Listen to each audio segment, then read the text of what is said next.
तो हम लोग आ चुके हैं क्लास 6 का हिस्ट्री को लेकर के। क्लास 6 हिस्ट्री चैप्टर 4 है। एनसीईआरटी का बिल्कुल लाइन बाय लाइन हम लोग पढ़ रहे हैं। तो चलिए शुरू करते हैं। क्या बताती हैं हमें किताबें और कब्र? तो देखिए, पुस्तकालय में मेरी, ठीक है ना, उनकी पुस्तकालय थी, उनमें जैसे ही घंटी बजी, शिक्षिका अपने छात्रों को अपने साथ आने को कहा। आज वे पहली बार पुस्तकालय जा रहे थे। मेरी ने देखा पुस्तकालय में मेरी, ठीक है, यानी मेरी एक लड़की का नाम है, ठीक है। तो वही, तो अह, पुस्तकालय में मेरी ने देखा कि पुस्तकालय उसकी कक्षा से काफी बड़ा था और वहां किताबों से भरे कई रैक थे। कोने में एक अलमारी थी जो मोटी मोटी किताबों से भरी थी। मेरी को एक अलमारी खोलने की कोशिश करते हुए देख शिक्षक ने कहा, उस अलमारी में अलग अलग धर्मों से जुड़ी हुई महत्वपूर्ण किताबें हैं। क्या तुम्हें मालूम है कि हमारे पास वेदों का भी एक संग्रह है? मेरी सोचने लगी, वेद क्या है, चलो पता लगाएं। तो चलो हम लोग पढ़ते हैं, ठीक है। दुनिया के प्राचीनतम साहित्यिक स्रोतों में एक, शायद तुमने वेदों के बारे में सुना होगा। वेद जैसे कि 4 होते हैं: ऋग्वेद, सामवेद, यजुर्वेद, अथर्ववेद। सबसे पुराना वेद है ऋग्वेद, जिसकी रचना लगभग 3500 साल पहले हुई। ऋग्वेद में 1000 से ज्यादा प्रार्थनाएं हैं जिन्हें सूक्त कहा गया है। ऋग्वेद में कितनी? तो 1000 से ज्यादा, ठीक है। और जिनकी रचना कब हुई थी? ऋग्वेद 3500 साल पहले हुई थी। तो इसको आप क्या कर सकते हैं? मार्क कर सकते हैं। इम्पोर्टेंस आपको काम आएगा यहाँ पे। ये 3500 साल पहले ऋग्वेद की रचनाएं हुई थी और सबसे पुराना ग्रंथ जो है ऋग्वेद है। और समझ में आया? ऋग्वेद, सामवेद, अथर्ववेद और सूक्त का मतलब अच्छी तरह से बोला गया है। ये विभिन्न देवी देवताओं की स्तुति में रचे गए। इनमें से 3 देवता बहुत ही महत्वपूर्ण है। इसमें 1000 से ज्यादा प्रार्थना है, ये भी याद रखिएगा।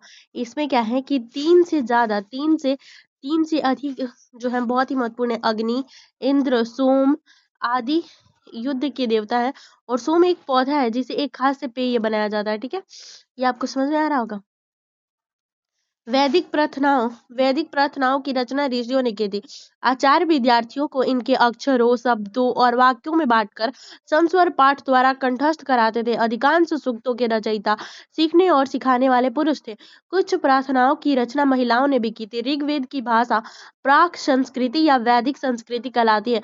तुम स्कूल में जो संस्कृत पढ़ती हो उससे यह भाषा थोड़ी सी भिन्न।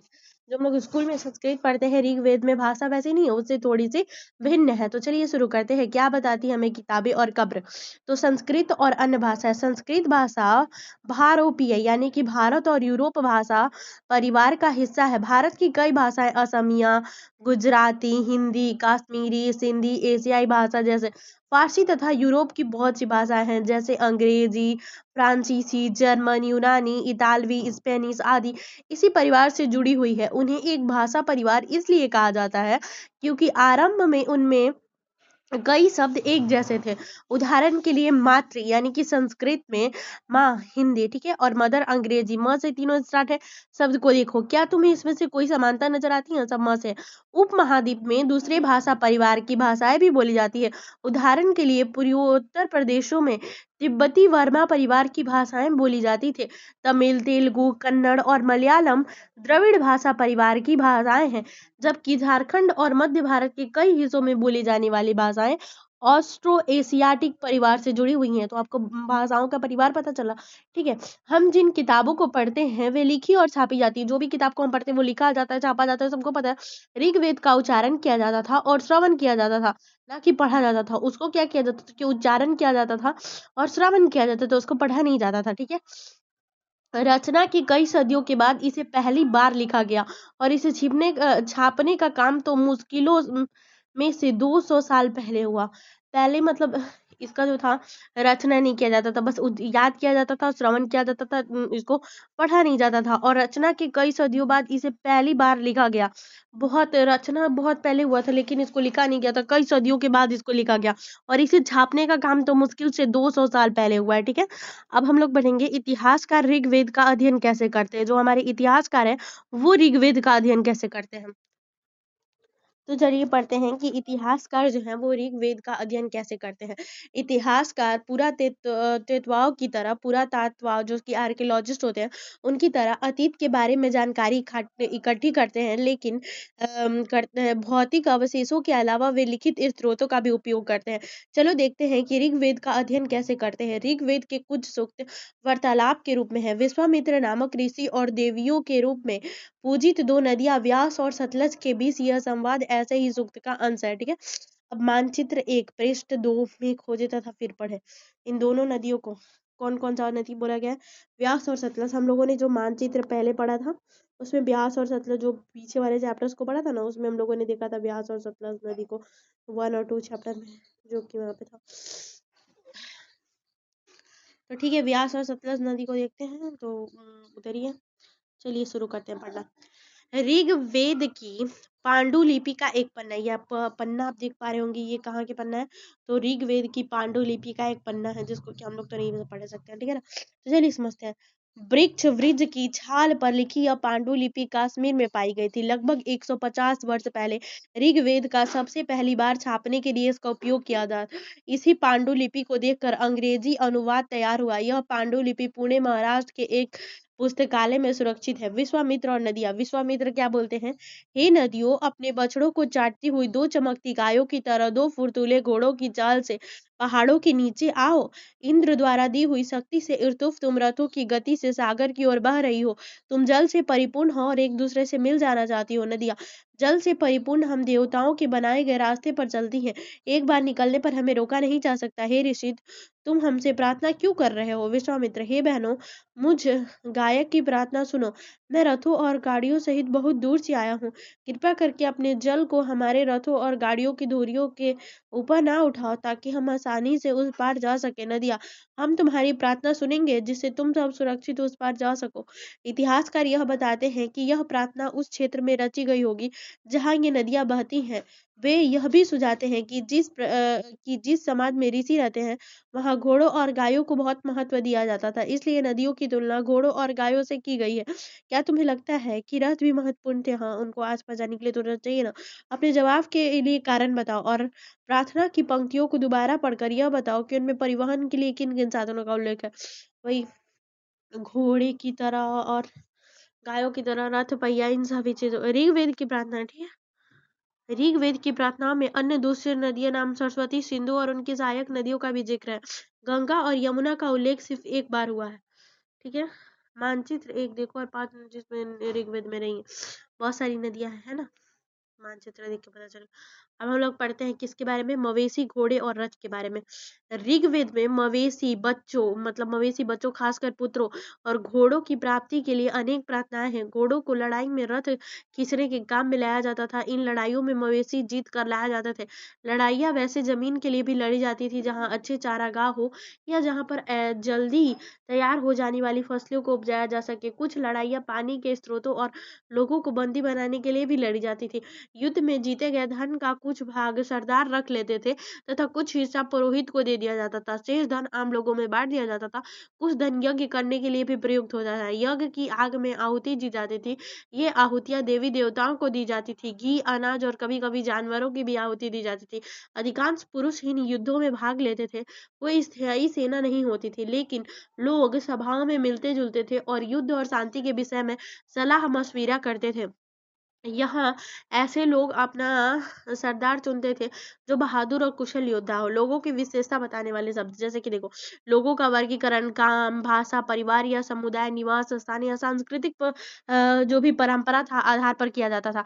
ऋग्वेद में लोगों की विशेषता बताने वाले कुछ शब्द को हम लोग देखते हैं। ठीक है, ऐसे दो समूह जिनका वर्गीकरण काम के आधार पर किया गया था। पुरोहित, जिन्हें कभी कभी ब्राह्मण कहा जाता था, तरह तरह के यज्ञ और अनुष्ठान कराते थे। दूसरे लोग थे राजा। ये राजा वैसे नहीं जिनके बारे में तुम बाद में पढ़ोगी। ये ना तो बड़ी राजधानियों और महल में रहते थे, और ना इनके पास सेना थी, और ना ही कर वसूलते थे। प्रायः राजा की मृत्यु के बाद उसका बेटा अपने आप ही शासक बन जाता था। ठीक है, पिछले अनुभाग को एक बार फिर से हम लोग पढ़ेंगे और यह पता लगाने की कोशिश करो कि राजा क्या करते थे। जनता या पूरे समुदाय के लिए दो शब्दों का इस्तेमाल होता था। एक था जन, जिसका प्रयोग हिंदी में अन्य भाषाओं के आज भी होता था। दूसरा था वस, जिससे वैश्य शब्द निकलता है। इसका हम लोग अध्याय 5 में विस्तार से पढ़ेंगे। ऋग्वेद में विष और जनों के नाम मिलते हैं, इसलिए हमें पुरु जन या विश्व जन, भरत जन, विश्व जन, यदु जन या विश्व कई उल्लेखित जन मिलते हैं। हम लोग का प्रश्न है, तुम्हें इनमें से कौन सा नाम जाना पहचाना? यदुजन जो होता है, पुरुजन, विषजन, भरत जन, सब नाम, ठीक है। जिन लोगों ने इन प्रार्थनाओं की रचना की वे कभी कभी खुद को आर्य कहते थे तथा अपने विरोधियों को दास या दयोसु कहते थे। दयोसु वे लोग थे जो यज्ञ नहीं करते थे और शायद दूसरी भाषाएं बोलते थे। बाद में वे समय में दास स्त्रीलिंग दासी शब्द का गुलाम हो गया। दास वे स्त्री और पुरुष होते थे जिन्हें युद्ध में बंदी बनाया जाता था और उन्हें उन्हें मालिक की जायदाद माना जाता था। जो भी काम मालिक चाहते थे वो उन्हें सब करना पड़ता था। जिस युग में उपमहाद्वीप के उत्तर पश्चिमी में ऋग्वेद की रचना हो रही थी उसी समय दूसरों जगहों पर एक अलग तरह का विकास हो रहा था। तो देखो वह क्या हो रहा था। खामोश प्रहरी कहानी महापाषाणों की। अगले पृष्ठ के चित्र को देखो। ये शिलाखंड महापाषाण बड़ा, ये आप जो देख रहे हैं महापाषाण पत्थर के नाम से जाने जाते थे। ये पत्थर दफन करने की जगह पर लोगों के बड़े करीन लगाए हुए थे। महापाषाण कब्र बनाने की प्रथा लगभग 3000 साल पहले शुरू हुई थी। यह प्रथा दक्कन, दक्षिण भारत, उत्तर पूर्वी और कश्मीर में प्रचलित थी। कुछ महत्वपूर्ण महापाषाण पुरास्थल मानचित्र 2 में दिखाए गए हैं। वो हमने पढ़ा था चैप्टर 2, तो उसमें पुरास्थल का जिक्र किया था। महापाषाण जमीन के ऊपर ही दिख जाते हैं, कुछ महापाषाण जमीन के भीतर भी होते हैं। कई बार पुरातात्विक को गोलाकार सजाए हुए पत्थर मिलते हैं, कई बार अकेला खड़ा हुआ पत्थर मिलता है। यही एकमात्र प्रमाण है जो जमीन के नीचे कब्रों को दर्शाते हैं। महापाषाणों के निर्माण के लिए लोगों को कई तरह के काम करने पड़ते थे। हमने जो कार्यों की सूची बनाई है उन्हें क्रमबद्ध करके गड्ढे खोदना, शिलाखंडों को ढोकर लाना, बड़े पत्थरों को तराशना, मरे हुए को दफनाना, इन सब कब्रों में कुछ समानताएं थी। सामान्यतः मृतकों को खास मिट्टी के बर्तनों के साथ दफनाया जाता था, जिन्हें काले लाल मिट्टी के बर्तनों ब्लैक एंड रेड वेयर के नाम से जाना जाता था। इनके साथ ही मिले हैं लोहे के औजार, हथियार, घोड़ों के कंकाल, सम्मान तथा पत्थर और सोने के गहने। ऊपर इस तरह के महापाषाण को ताबूत सावधान शिस्ट कहा जाता है। यहाँ दिखाए गए शिस्ट में एक पोर्ट होल है, बड़ा सुराख है जो शायद पत्थर से बने हुए बड़े कमरे में जाने का रास्ता था। ठीक है, ये आप देख सकते हैं। क्या हड़प्पा के शहरों में लोहे का प्रयोग होता था? महापाषाण कब्रों से मिले लोहे के सामान, बाईं ओर घोड़े के लिए सामान और नीचे बाईं ओर कुल्हाड़ियां, नीचे एक कटार। ठीक है, लोगों की सामाजिक असमानताओं के बारे में पता करना। पुरातात्विक यह मानते हैं कि कंकाल के साथ पाई गई चीजें मरे हुए व्यक्ति की रही होंगी। कभी कभी एक कब्र की तुलना में दूसरी कब्र में ज्यादा चीजें मिलती है। मानचित्र 2 पृष्ठ 12 गिरी की खोजो। यहाँ पर एक व्यक्ति की कब्र में 33 सोने के मनके और शंख पाए गए थे। दूसरे कंकालों के पास सिर्फ कुछ मिट्टी के बर्तन पाए गए। यह दफनाए गए लोगों की सामाजिक स्थिति में भिन्नता को दर्शाता है। कुछ लोग अमीर थे तो कुछ लोग गरीब, कुछ लोग सरदार थे तो दूसरे अनुयायी। क्या कुछ कब्रगाहें खास परिवारों के लिए थी? कभी कभी महापाषाणों में एक से अधिक कंकाले मिले। यह वह दर्शाते हैं कि शायद एक ही परिवार के लोगों का एक ही स्थान पर अलग अलग समय पर दफनाया गया था। बाद में मरने वाले लोगों को पोर्ट हॉल के रास्ते कब्रों में लाकर दफनाया जाता था। ऐसे स्थान पर गोलाकार लगाए गए थे पत्थर वाले चट्टान चिन्हों का काम करते थे, जहां लोग आवश्यकता अनुसार शवों को दफनाने दोबारा आ सकते थे। इनाम गांव के एक विशिष्ट व्यक्ति की कब्र। मानचित्र 2 में पृष्ठ 12 में इनाम गांव को हमने देखा था। यह भीमा की सहायक नदी घोड़े के किनारे की एक जगह है। इस जगह पर 3600 से लेकर के 2700 साल पहले लोग रहते थे। यहाँ वयस्क लोगों को प्रायः गड्ढे में सीधा लिटाकर दफनाया जाता था। उनका सिर उत्तर की ओर होता था। कई बार उन्हें घर के अंदर ही दफनाया जाता था। ऐसे ही बर्तन जिनमें शायद खाना और पानी हो दफनाए गए शवों के पास रख दिए जाते थे।